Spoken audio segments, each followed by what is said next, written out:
Look at that. You can already see the, yeah, exactly. You see the reactions start to come in. As soon as you press the start broadcast, things begin.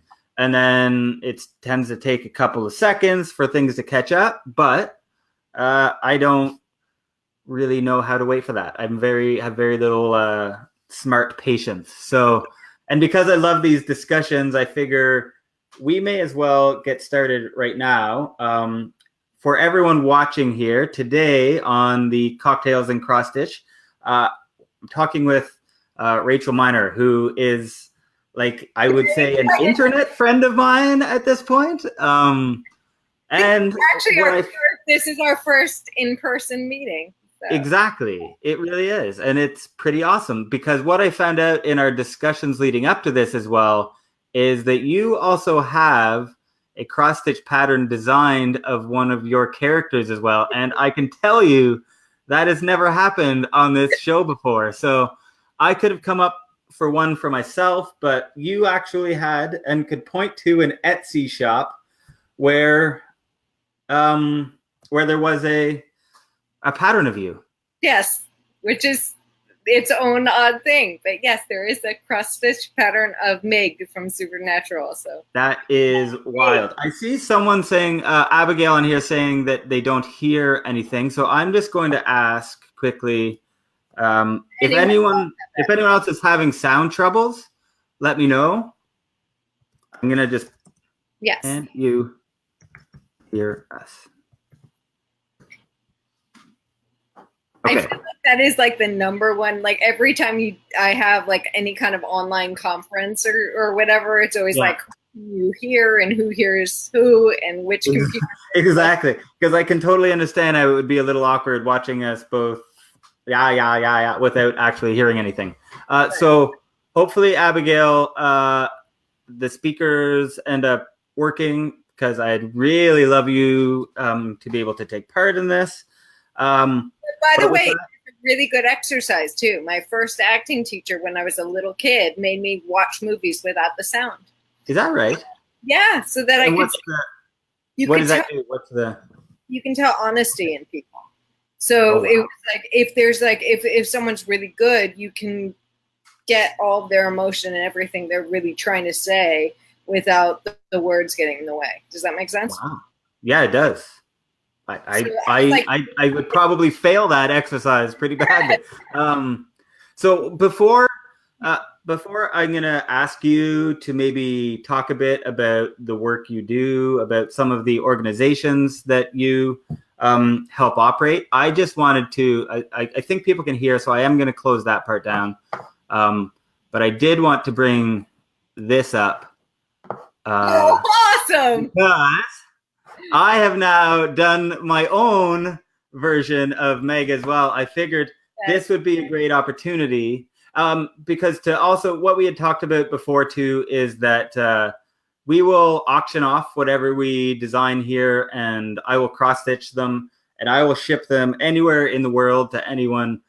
You can pick where you'd like to, like Rachel, you can pick where you'd like any donation to go to, but I'll make both this one and the piece that we end up coming up with.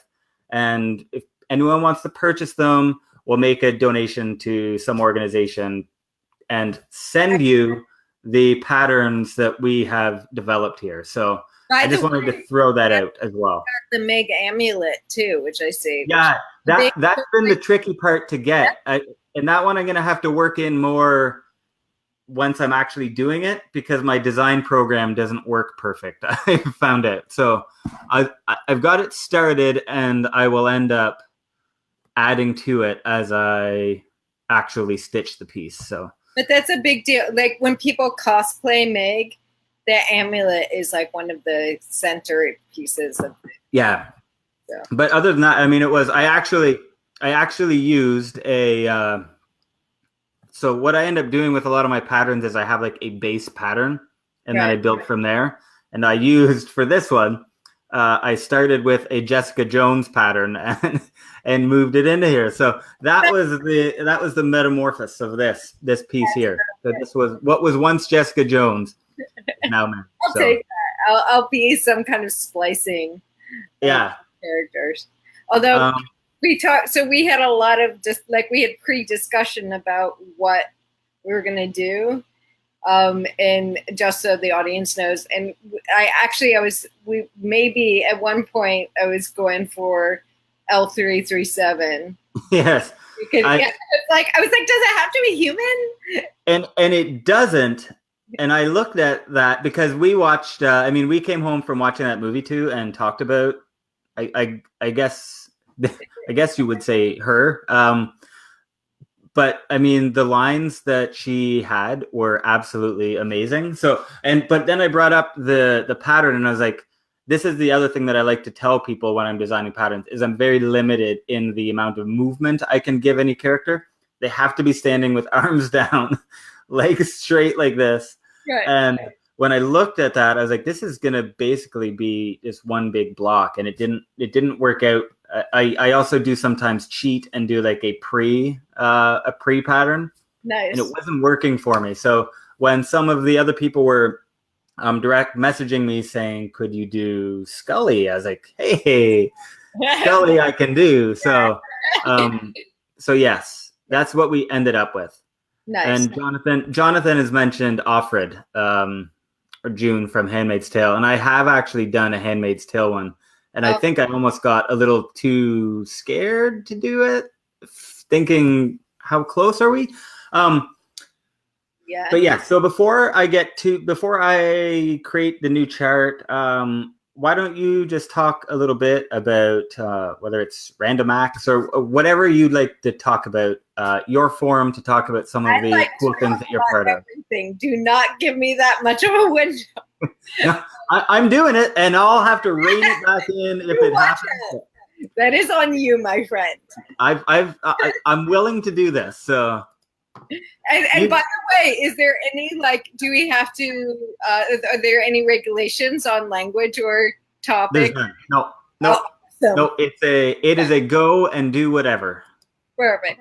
No, but I do love to talk about random acts. By the way, so I don't know how much you know about the organization, but it's by far the coolest thing I've ever gotten to be a part of.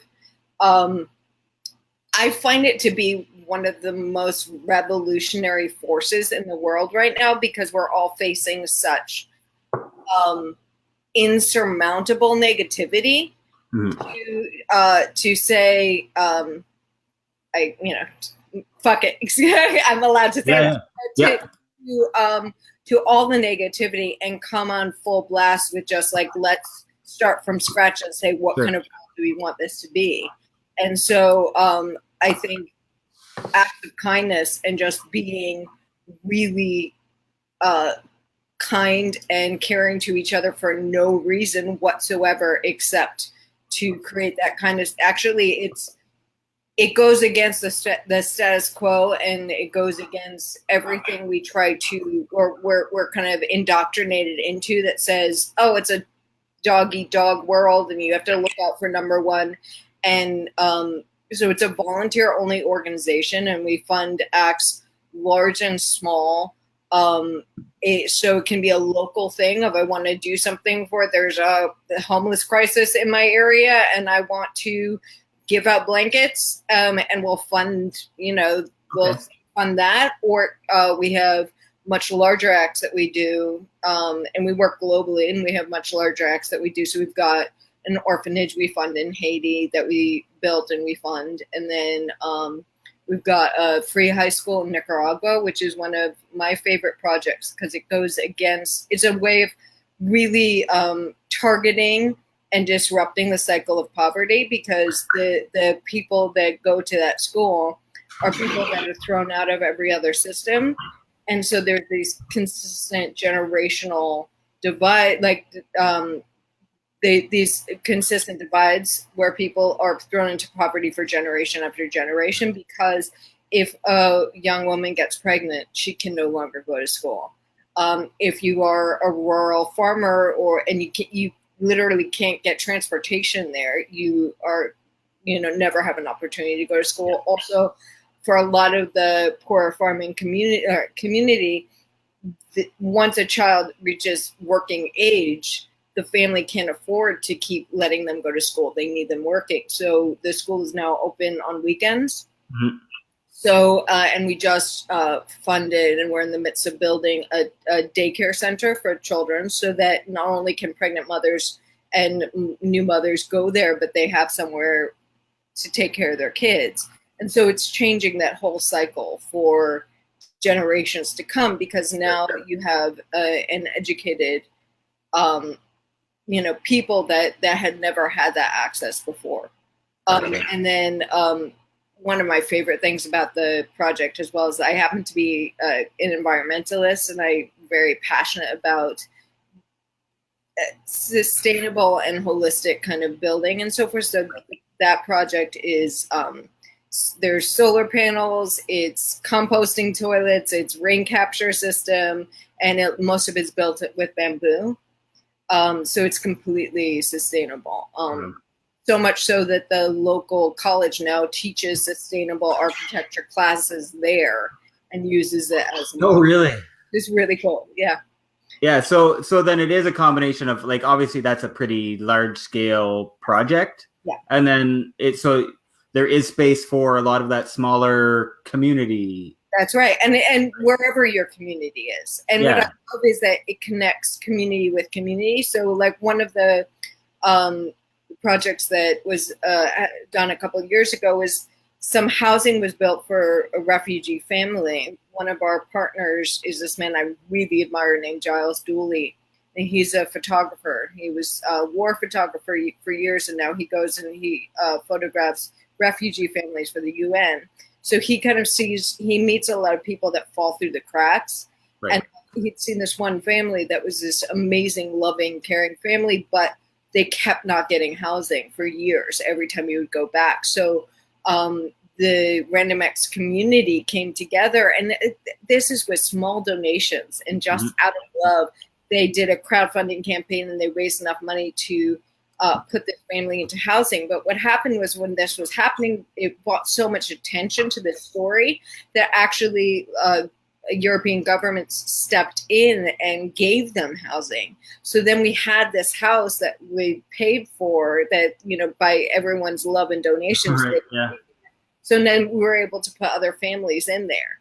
And but the really beautiful thing is that you're connecting people from, Midwest America or whatever to families in Syria, and and the stories are so similar. The struggles are so similar, and then we get to tell these stories, and that to me is what changes the world.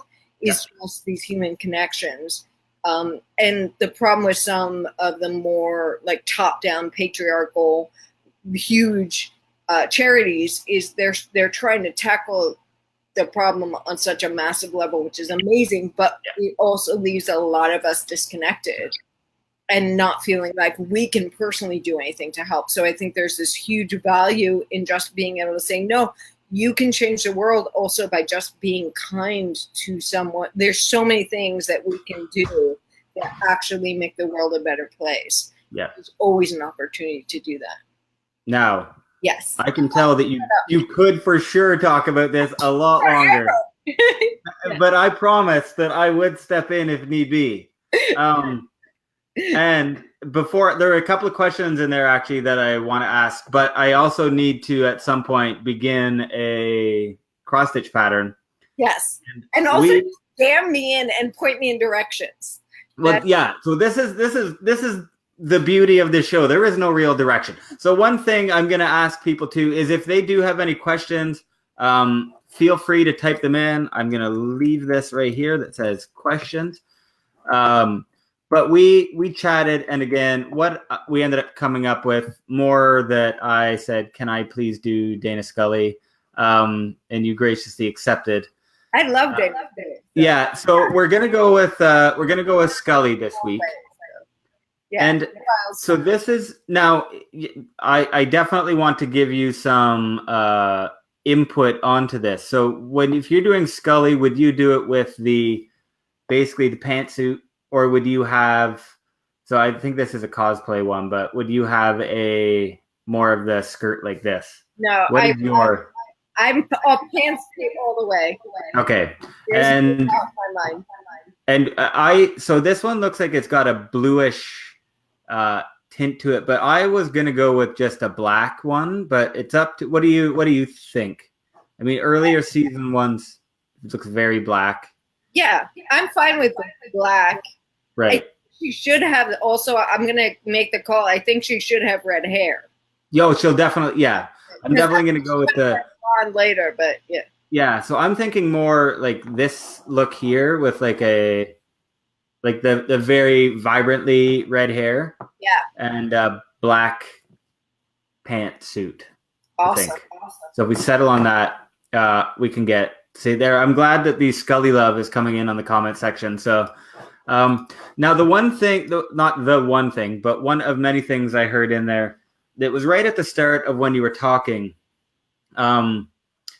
was how there are obviously a lot of things you can approach with negativity right now. And the way that I have followed you is you are one of the kindest people and say so many kind things on there, on Twitter specifically. Do you have to do you have to actually set out at the start of a day to say, I'm looking to spread kindness today? Because I personally get caught up so many times during the day of saying, God damn it, I just want to be angry right now. Like there's so much that I see that I'm just like, I could be angry, but is there also an opportunity for me to channel my anger differently maybe? Or what are the, like, how do you go about spreading kindness in areas where you see so much unkindness, I guess? And is it like I said, does it come naturally, or is kindness something also that you can kind of build up on in yourself? That's, by the way, that's an amazing question. Thank you for asking that. And also, you're one of my favorite voices on Twitter, and I hope you know I'm a huge fan of yours just for all the messages that you put out. And one of the things I love too is you're always putting out such honesty. Right. And the thing I worry about is that because I tend to be positive, that people would think that that's kind of some false veneer, right, as opposed to just wear an honest state. And what I actually try is to I never ever speak from a state that's not completely what I'm feeling and what's in the moment. I think that's very important, because I think a lot of the reason we reject kind of kindness and niceness is because we think it's false. And so I never want to lie about that to them. Does that make sense? Yeah, it does. Yeah. But so for me, it's a combination of a lot of things. I do think you can cultivate it. I think we kind of retrain and reprogram our, like, literally like the circuitry in our minds based on what we kind of continually do. We do patterns. And so that's where, like, gratitude, like thinking of things you're grateful for, can seem really silly. But at the same time, it really does change the way that you're viewing the world. And over time, it becomes second nature. And I know for me, I don't even think about it. It's just the way I process at this point. But I also know I've spent a lifetime trying to ask these questions and look at these and figure out how I could be. I guess it's always been very real to me that I am a part of a community and that we all affect each other. Yeah. And so I've always wanted to figure out how I could be the most positive influence on others. And I've never been okay with, like, from a very early age, I would beat myself up to no end if I saw something I said or did had a negative effect on something. Right. Yeah. I don't know. I guess I've got a very heightened sense of empathy. So it's not just selfless or something. It's that I feel the pain that the other person is feeling to the degree that it does me in. Yeah. So I don't want to ever create those effects. Right. So it's a lot of years of figuring out how I could being more of a positive effect in the world. Sure. So the reactions are always very honest. It's not a calculated thought of I'm going to be nice. Yeah. Just like it feels good when you start, like, especially when you're saying something nice and you're talking to someone nice, and there's that like back and forth of whatever that is that's generated, that feeling of kindness and connection and so forth. That to me is very addictive, and it's what gets me through a day. Yeah. So it's not that I'm thinking, oh, I'm going to be nice. It's that it just feels right. So I hope that all makes sense. Plus, I don't know if you know, but I have MS. So I deal with a lot of chronic pain and just difficulty in life. Right. So it takes a lot of inspiration and of that feeling of hope and goodness to just make it through a day. Sure. So I find that actually these kind of exchanges are what I feed on, what keeps me alive. It literally keeps me going. If that. Right. Yeah. Now, is there? I'm trying to think of ways that I can. I'm selfishly using your expertise in kindness and empathy to understand ways that maybe people can work through. I mean, because I imagine you would see some of the things that happen on a day-to-day basis. And actually, I'm going to finish that thought, but I'm going to get back to Dana for a second first, because I need someone who is more of an expert than me. I never want to make any assumption that Dana Scully would have worn heels, but I'm sitting here with brown, basically boots here, and I don't know if there's a classic Dana Scully shoe color, or if she is a heels wearer, or what the. I have no idea, but I do have a prejudice against heels.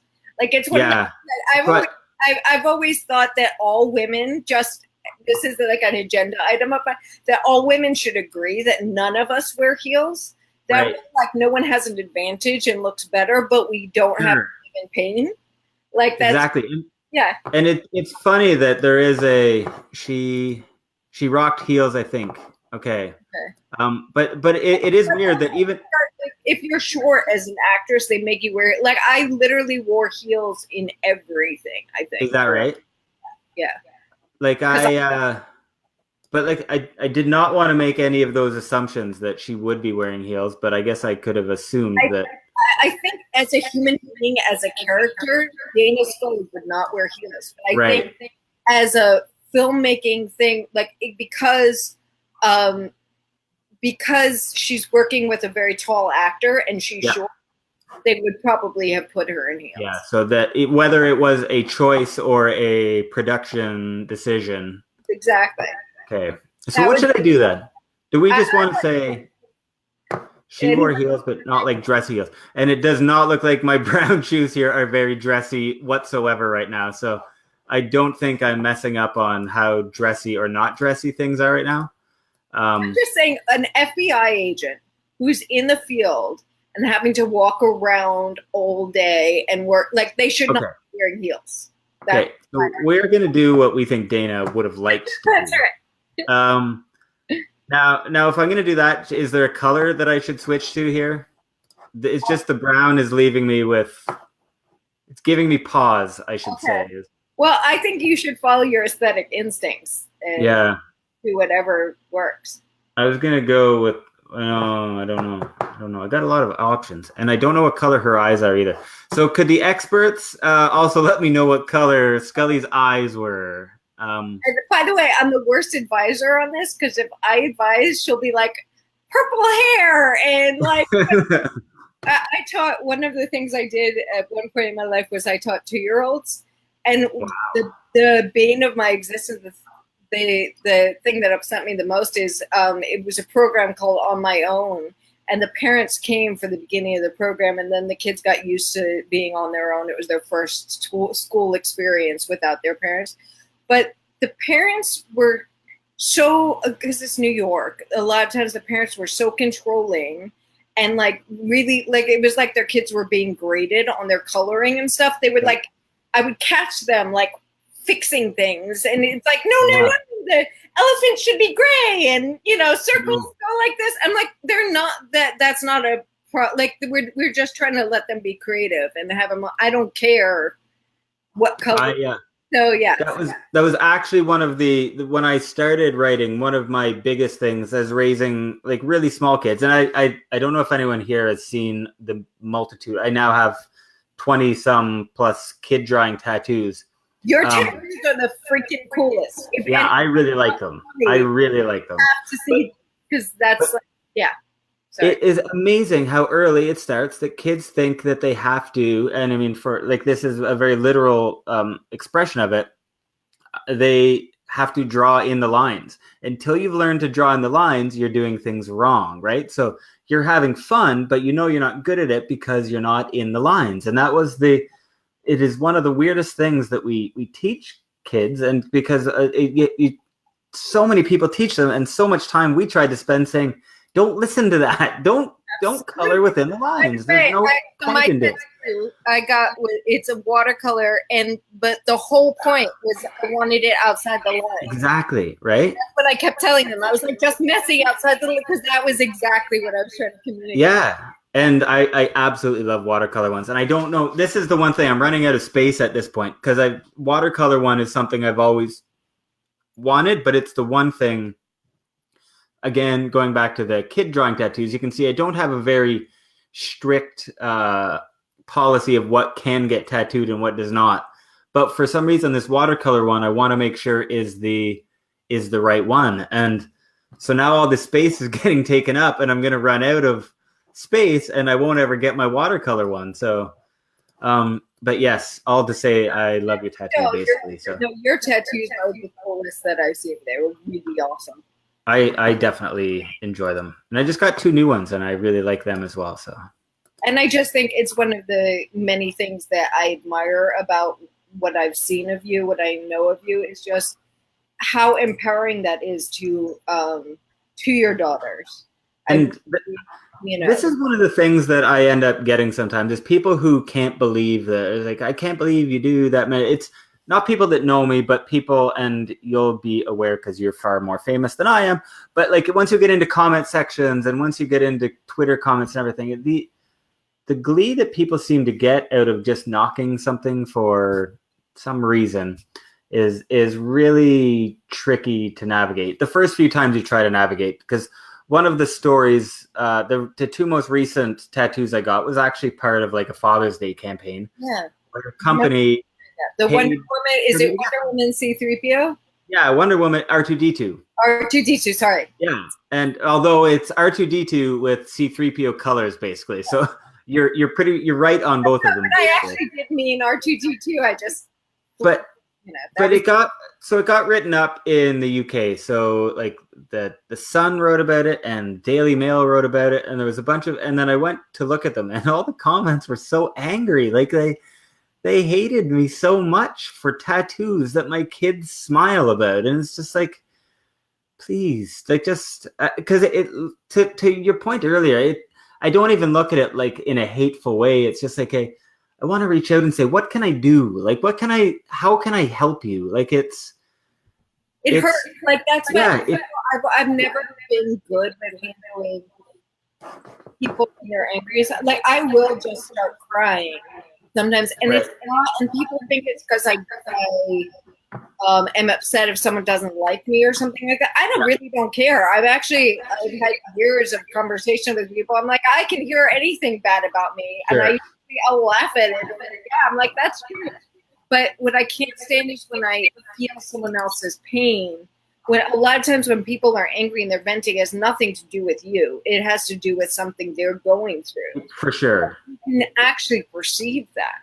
And it's such an awful place to live in that it's like, that to me is very hard to I'm still trying to learn to navigate through that. But I'm really lucky. I mean, we briefly touched on it in like a Twitter message exchange, but I would say it's very true. I don't know what happened. At some point in my like social media life, it just became really positive.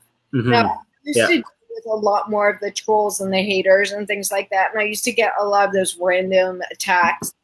I remember like, and often they're really funny. Like I remember someone calling me a mayonnaise jar head. Like, what? Like, I don't even get it. Like, but yeah, and a lot of it for years as an actress, a lot of it I think was physical and stuff. I think part of it was when I got ill so publicly that people got very defensive too. It became like this kind of amazing circle of people kind of came around me to try to protect me, because they're like, she's nice and she's going through something difficult, and you get to see the good in humanity, because people really did like circle around and be like, no, you don't get to be petty and superficial and whatever to the person.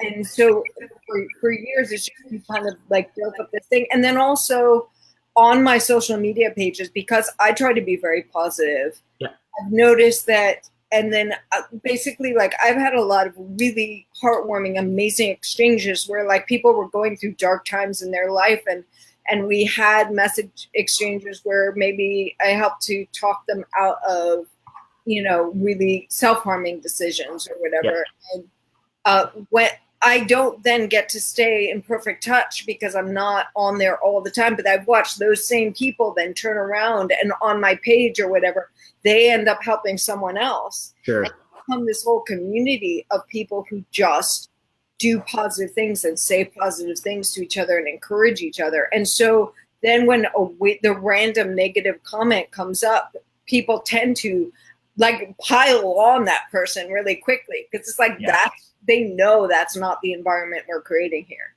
Yeah. Does that make sense? So it is, all I'm saying is these bubbles are possible to create in the world. Sure. And let's hopefully then grow them. Right. I'm back on our design here. I love that you're putting the FBI badge in there. I'm trying to, so this is again where I run into some limitations with my with the design thing that I use, because ideally I'd have 3 spaces, but I don't want it to be too big. And this is technically on her arm, but I can't really think of any other way to do it. So I'm looking at it like, okay. Here's my argument that that's okay. Is that like the way a badge would work? It could it's not like a patch or anything, right? Into the jacket, but it's floating over the arm. That's fine. Yeah. And the other thing that I'll have to figure out how I'm just gonna put in some lines here so that I can figure out how to actually do some kind of wording in such a small space. But that might be tricky. But we're gonna figure something out. Nice. That's what we do on this show. That's right. And I just want to talk about, because it's so awesome. The kind of what I get is the idea behind this too. Is one of the things you're doing is just giving a big middle finger to like the classic gender paradigms of men can do this and women can do that, which is something that is like one of my missions in life too. Which is one of the reasons I think it's so amazing. Because I was always the kid who like played with the fire trucks and the princesses and the what. Like I don't, and it's always been very upsetting when you're like told this is the mold you're supposed to fit into. And this is the, like, for me, I've been writing about parenting for quite some time now, and parenting daughters specifically. And a lot of the early days I wrote were more focused on things that my daughters faced, and then ways to kind of empower my daughters, I guess, which I don't feel regret at doing. I still feel like that was valuable. But then I guess it dawned on me when they were both in school, and I mean, they're both extremely strong and smart in their own different ways. And then I sat back and realized that it's not my daughters that need to be told they're strong, because my daughters know that they're very strong. And I've said this before, it's more that we need to change the way that we perceive strength outwardly, right? And and like girls and women are extremely strong in so many different ways, in traditional physical strength and in, I mean, in sheer, like in ways that they deal with what the world gives them, and a lot of different things. And what I ended up saying was, I'm trying to change the masculinity, and you've mentioned patriarchal structures before, the way that we've set these institutions up to continue to put girls and women at a bigger disadvantage. And what that also does is, for the boy who wants to wear makeup or the boy who wants to wear dresses, is it, I mean, from the age of 4, they're told, I mean, from the age of 2, if that's what they decide, they're told that the decisions their mind wants to make are incorrect decisions based on nothing. Like, there's nothing behind that reasoning. It's not wrong because, you know, there's a higher risk of being set on fire if you wear a dress. It is because we think boys don't wear dresses. Yeah. And for me, I personally, I don't feel like I want to wear a dress, and I don't think that's wrong. I don't care that I don't want to wear a dress, but I want to be able to say, the boys should be able to wear dresses, and boys should be able to do this as much as girls. I mean, like I said, my daughter wants to run track meets, and and that's obviously totally fine. There's no reason why we would think that she wouldn't want to do that. That is strength. So this is what's interesting to me, because like one of my some of my good friends are doing, they're part of that whole, the Wayward, and I know you know some of that from Charlie, the Wayward Daughters, Sisters, whatever, that show. Yeah. And I'm very passionate, excited about what they're putting out into the world, because also it is a show where that's really all female, and you know, and I think that's really wonderful. And there's characters of that have a range of different representation that I think that's really important, and kind of break down some of those traditional paradigms we're given.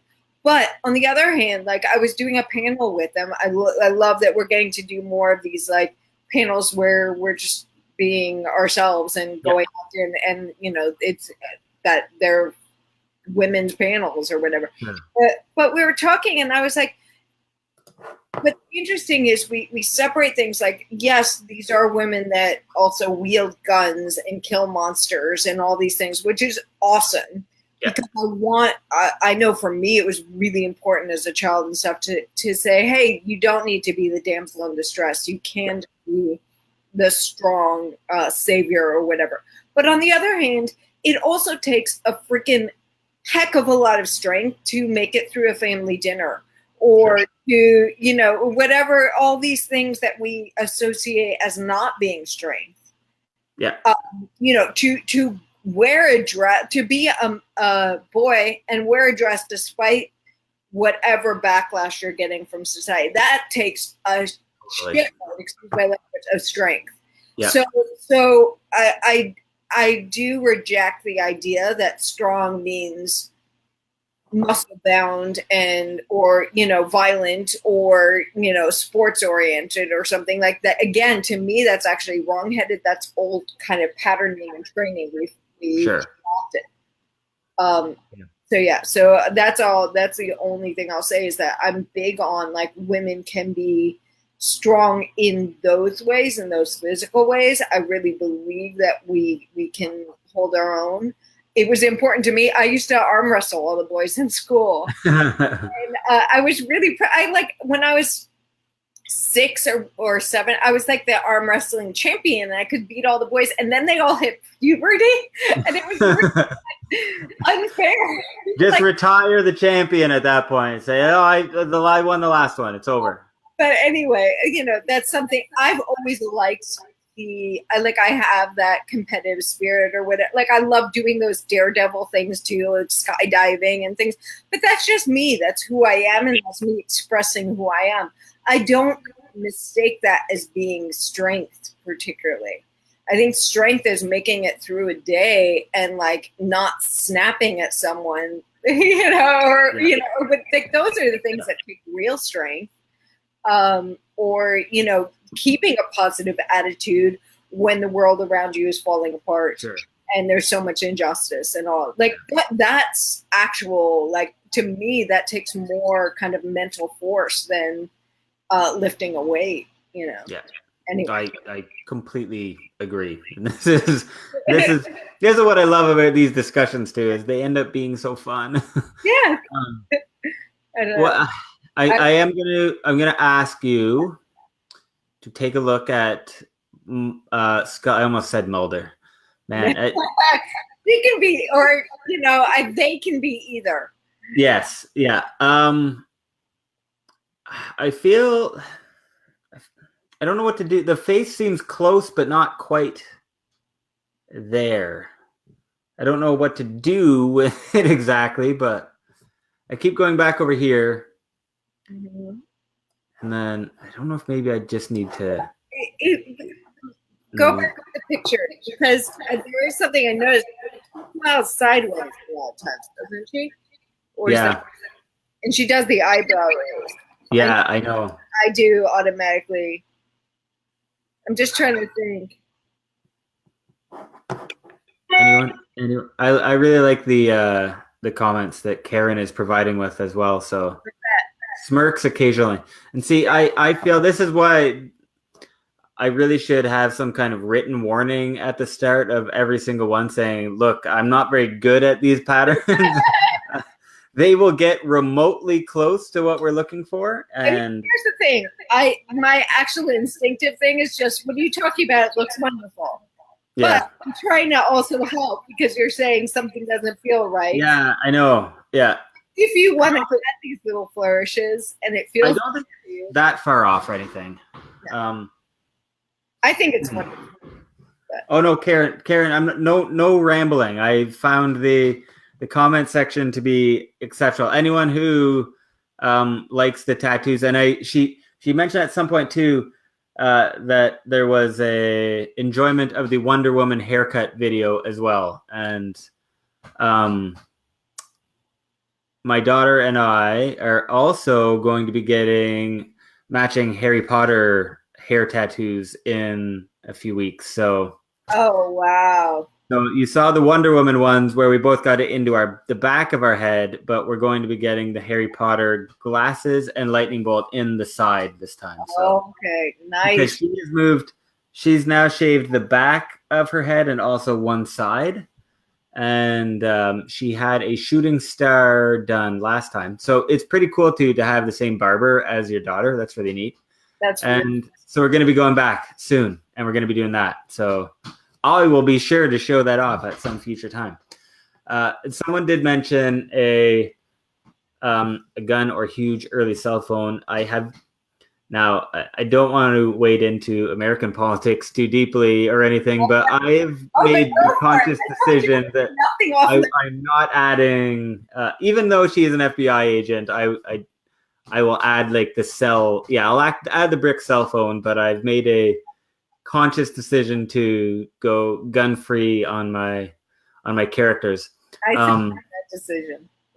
Yeah, I know, and that's not even a whoops, my bad. That because I didn't. So no problem. I can totally understand how that would be something that would make sense for this character. Absolutely, but I'm just.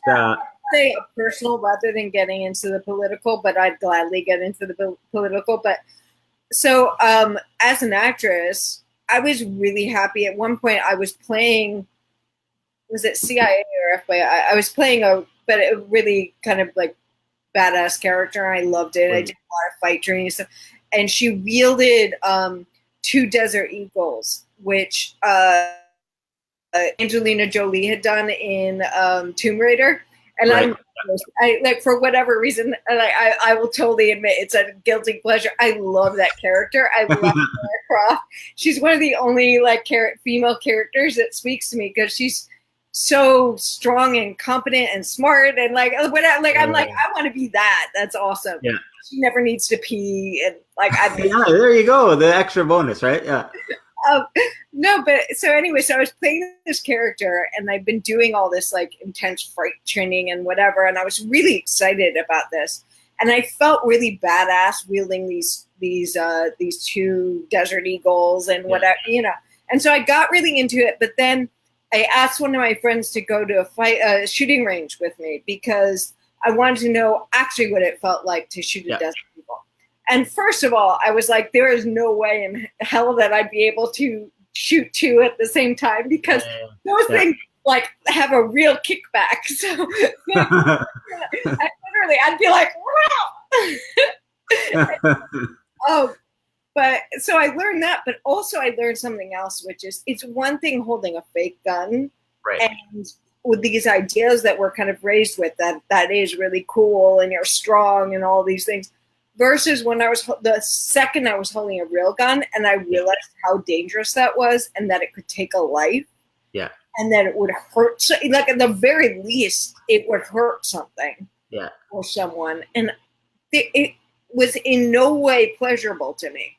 Right. Like any illusion I had that it would be fun or pleasurable went out the window. That was just my personal reaction. Yeah.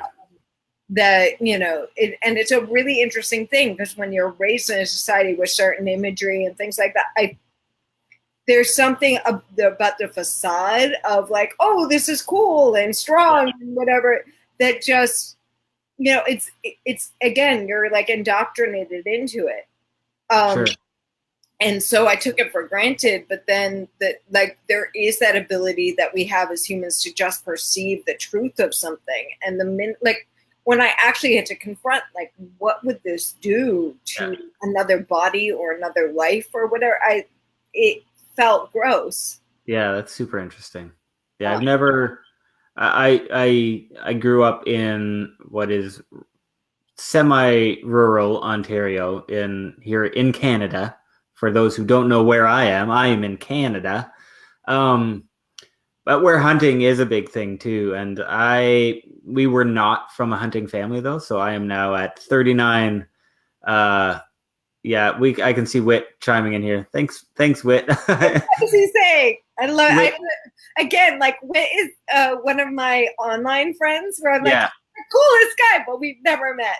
But I have definitely met Whit. I've even had dinner or lunch or one of those things with him in an airport as we waited for our separate flights. Whit is one of my favorite humans on the planet as well. So certainly not someone that beyond just like the tweet relationship. Yeah, exactly. Because I think he's that cool, but I don't really know. I mean, Whit is in fact that cool. He has like human form. Yeah. So he was saying that we should go the ET route with an ET walkie-talkie route for what we put in Dana Scully's hands. I'm good with that. And then when you were talking about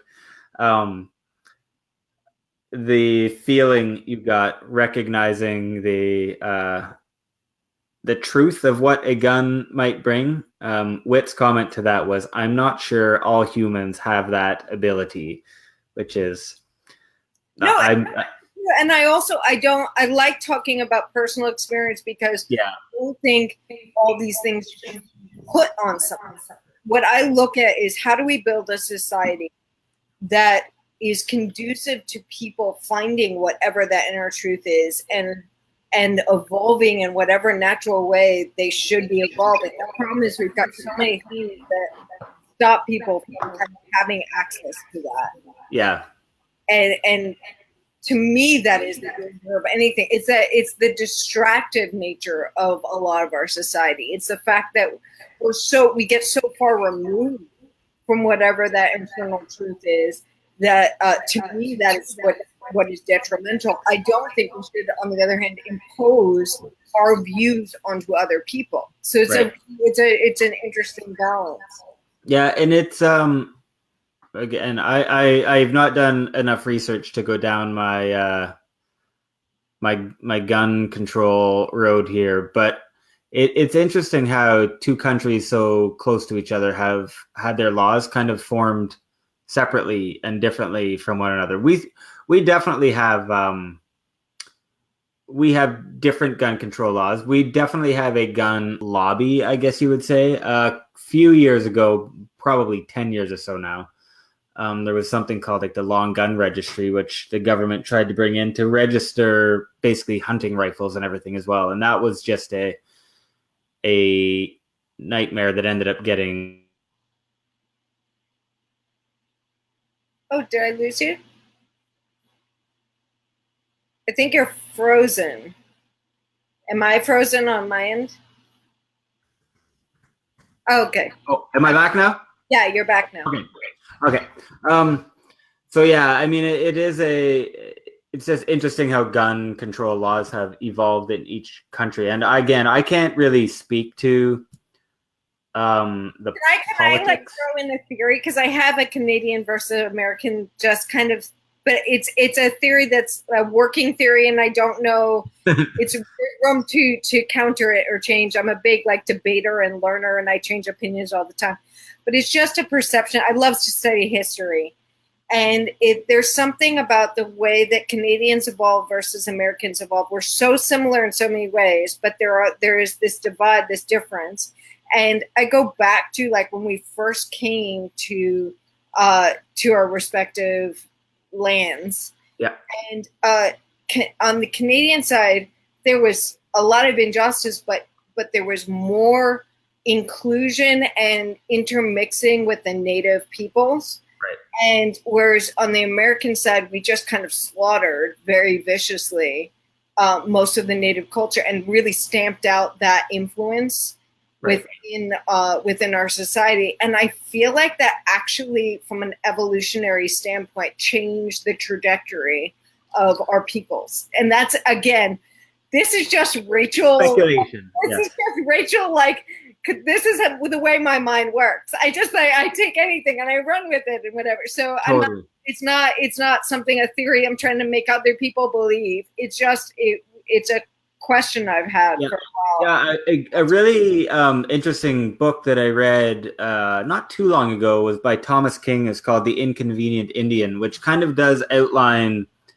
the way that relationships with Indigenous people have evolved in Canada and the United States. And no means, I mean, Canada still has lots of problems. There's still a lot of Indigenous children who are in foster care right now at a far greater rate than. By the way, you're doing a big donation thing too. I am, yeah, for one of the, So the way that I run my shirts and the cross stitches thing was that any of the money that I make off of it, I donate to a different organization every month or 2 months. And a lot of that is, again, it's not just to make me feel good about doing things. It is also a way, I think, for me to try to, for a lot of the Indigenous community stuff, it is part of my own personal reconciliation efforts to say, I would like to have a greater relationship with Indigenous people. And I realize that a lot of the biases and stereotypes are on me. So I'm trying to learn, but also trying to be a voice who can support the issues that are still happening in our country today. And tomorrow, there's a summer solstice celebration in Ottawa, and we're going to our first powwow, which is an Indigenous ceremony that's also inviting the non-Indigenous community, and we're super excited to bring the kids to it. And by the way, so one of the amazing and wonderful things about working with Random Acts is that we seed fund acts of kindness, but we partner with organizations a lot of times. So I feel like it's honestly the most incredible job in the world to have. Is I literally get to do go, that's a good thing. How can we support that? And whatever. So as you're finding these things and whatever, if there's ever like a project you're working on with an organization or whatever, we can partner and help fund that. Yeah. That's just the kind of thing that we do all over, and it's a really amazing power to just be able to be like, good, let me generate more good. Exactly. Well, and we obviously have some similarities, because one of the things that I wanted to do after we were done this was to send you a message saying, look, how can I help with Random Acts and everything? So it's obviously the same kind of thing of like, how can I help further this and what can we do? Because I do, and I'll admit part of it is, a selfish thing that I really love getting involved in these kind of opportunities. And I thrive off of the kindness thing. And I take I take medication for anxiety, and I see a psychologist, and I do all this stuff for my own personal mental health. But for me, the biggest thing that I can do is continue to be involved in improving the world around me. And so that, to me, is one of the reasons why I've really wanted to talk to you for so long, is I see how much work that you do, and to say, how can I help support that, basically. So That's amazing. so I don't know if that was a thank you or what that was, more of a... But it's the same thing. And here's, I'm trying to I articulate that what I see in the world is, I think just naturally as humans, and I don't know how much it's just me observing me, so I don't want to, and then imposing that on others, but I actually think there's a human truth that Right. we respond to connection and to others feeling good. And there's been actual brain studies and stuff. We do, pattern off. If someone else is feeling that, we pattern the same thing. So it's naturally, I think, where we tend to head as humans. And the more that we look to what makes me truly happy, what brings me joy that lasts, or whatever, that actually is from human connection. Sure. And so I don't think of these things as selfless. I think it's selfish as well. That and it's something that I like to give to other people. It's one of the most beautiful things to watch. So we do a lot of volunteering and stuff. So I'll get together with a group of people, just at random, and we're like, let's go collect diapers for, mothers who need help, or, whatever, in a shelter or something like that. And we just go do that just because it's just to do it. And to do that with a community of people. I watch there are people who are going through extreme anxiety and haven't been able to leave the house, or going through depression, and you see the change in their spirit, and in everything, just spending some time in a community, connecting with others, and feeling a value within that connection. Does that make sense? It does, yeah. So I think that is a natural tendency of most humans. Sure. Disrupted. And that's the problem. It's the society thing that kind of gets in the way and puts all these problems and barriers in between us and just our natural, our natural instinct of just wanting to connect. Yeah. This has been amazing. Now that we're at an hour, I guess I just wanted to ask you if there was anything that, again, I started this as an additional way, and you mentioned it early on, so we've already kind of discussed this, a way to kind of challenge traditional views we have on gender and gender interests, and why would a guy be cross-stitching? And it's funny, just the amount of, I never expected the cross-stitch. When I started it, I honestly just wanted to do a pattern this year, like one thing this year. And I did a Michelle Obama piece, and I was like, okay, I think I've done it. And then I was like, but I want to do another one now. And then another and another. And now I've probably done closer to 100 than to one. And it's been interesting how much discussion there's been about the cross-stitching and everything. So I've really loved it. I've loved having these discussions, but I do want to make sure that if any people I have on this have questions that they'd like me to answer as well about masculinity or about transparent manhood or whatever, that that I give people the opportunity as well to ask me questions, because I think being vulnerable and being open and being a role model about masculinity is another important aspect about changing the culture that we have currently. So it's why instinctively I wanted to support anything you're working on, because I think it's so unbelievably necessary. Because it speaks to everything we're talking about getting disconnected from ourselves. Right. All these things get in the way. So yeah. I don't know if you're reading comments, if you have any, if anyone's posing any questions.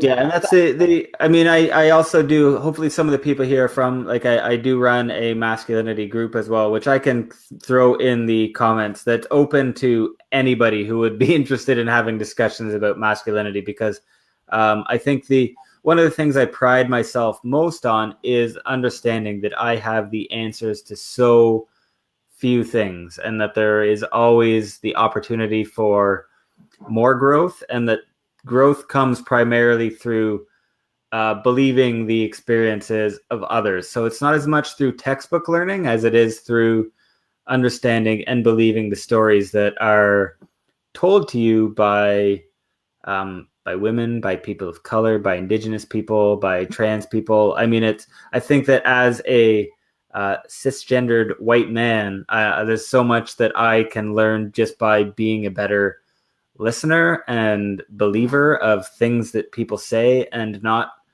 looking at stories that people say and responding with, is that really how things happened? Is it really that bad? But to say, they're telling me this is a part of their life.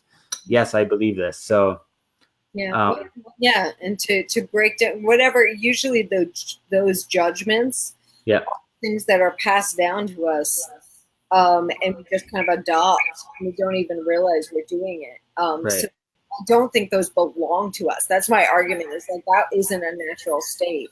Yeah. So, and we grow by just exactly what you're saying, by understanding.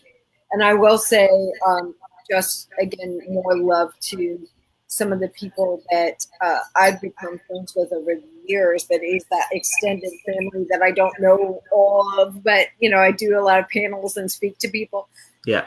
A lot of the people that I've gotten very close to are not even gender identifying, and are just living their truth. Sure. One of the happiest moments, not at a convention, because I do a lot of conventions and stuff. At a convention not that long ago, there was a young man who came up to me, and I'd met him a year before at a convention, and he was a young woman at that time, and he transitioned, and said that one of the reasons he transitioned, he had the strength to own up, like own that truth, was something I'd said. And what was so cool about that is I was not talking about gender at all. I was actually I'm guessing it had to do with, I was talking about disability and stuff, because there's a lot labeled with that. And because I was using a mobility scooter and stuff, and I was just being free to be myself and not apologize for it. And that helped someone else in a different way do the same thing. And that's where I'm very interested in, and very much an advocate for, like, intersectionality, is that we all, like, it doesn't matter what that story is. Let's put such a wealth of freedom of expression out there for all of our stories, that it then allows other people with whatever their story to be more free and to articulate, without being afraid. I will just answer Abigail's question before looking to before Rachel starts talking. Is your challenging masculinity a conscious choice, or do you find that it's something that you do? And this was, this is actually pretty close to the question I asked earlier around kindness, right? Like, do you make a conscious decision? And at this point, is probably now just something that I do. But it took me, it was a trained thing. To be quite honest, it was something that I had to say, that I want to challenge these things. And a lot of the times it's I want to challenge them because I'm not doing something I want to do because I'm afraid of what other people are going to think. So I'm not even always doing it to really change, conversations for thousands of people around me, because I want to cross stitch. And right now I'm in a restaurant waiting for my daughters to finish Girl Guides, and I don't want to not cross stitch just because I'm afraid of what the guy in the trucker hat eating a Salisbury steak beside me is going to think. So it was, for a while, it was a conscious decision to say, I want to do this. This isn't something men do a lot of the time, but I don't care anymore. And then at this point, it is certainly. I just feel so much more comfortable in talking about honestly almost everything in my life at this point, like from sexual orientation to, again, things that I enjoy doing. Everything to me feels more comfortable now that I've decided that I would like to talk about things that I feel, because it is the way I feel and I don't want to hide things ever, right? So it went from a point of saying, I'm going to do this, to now it just being something that happens all the time. So that's that answer. As I said, it's just admirable because it makes the world freer for so many other people, and I think that is something we all need to do for each other. Right. Rachel, thank you like a million times over for taking part in this discussion and for all of the stuff you do online. You can probably expect a message from me very shortly and maybe like just chat about ways that we can further one another's projects or whatever, because I am so inspired by everything that you do. So thank you. And I don't want to lose sight of the idea that we will be able to, again, I don't know how, I don't know the structure of Random Acts. I don't know if maybe we can raise some money for some project going on somewhere using these things, but I definitely will put both this one and Meg together, and we can figure out ways maybe that we can auction these. I mean, I didn't know if it got in the way, because I know you're like the majority of your proceeds are going to that Indigenous group right now. But on the other hand, if we can give it to Random Acts, we have a general fund, and then we fund all these things. Yeah. If there's any donations that can go to Random Acts, selfishly, I'm like, I know I can be in control of making sure that goes to good places. Totally. So let's with these two, I'm not putting these up in any shop or anything. So I'm just going to cross stitch these. We can figure out how we want to, put them up for people to say, hey, do you want this piece to hang in your home? And we can do that. And then, we'll just send that money to Random Acts and we can help fund something some way. So and then we'll awesome. We can make that. When you see cool projects that should exist in the world and stuff, just come pointing in that direction. Exactly. That's a perfect. Oh, and I do want to say I did end up wearing the. Oh yes. So it is the Hermione one that I ended up going with. So I do have my Hermione shirt on. Yeah, the Harry Potter world is something. I thought I liked Harry Potter a lot, and then my kids on your website, right? What's that? You sell all of your shirts on your website? This one I bought. I do have Harry Potter ones on the website for sure. So I am actually a Hufflepuff. So I have the Witches of Harry Potter shirt up on my website, everydaygirldad.com. But I also have famous Hufflepuffs. I don't know what house you belong to. I'm a Is that that's you can kind of guess that about me because it's the absurd, unself-aware brave streak that puts me over the edge. I've the only other house that I've gotten on one anomaly of a test was Hufflepuff. So there's Hufflepuff in me, but I'm actually this is oh dang. I brought up Harry Potter when I was looking to close off the show. This is stupid. I shouldn't have done this. Because I've actually always been sorted into Gryffindor, but I figured if there was a single house that you could self-identify into, it is Hufflepuff, and I have withdrawn from Gryffindor and thrown myself into sorting hat like that. You're in a different. That's amazing. That's what I'm thinking, because I've never had the opportunity to say to the sorting hat, "Put me in Hufflepuff." But which you could is one of my favorites, so I'm picking Hufflepuff and I'm sticking to it. Nice. So and then if you want to, just before we close off, are there any websites people should check out? Randomax.org is our official website. So perfect. So I'm gonna head over there. Everyone else head over there.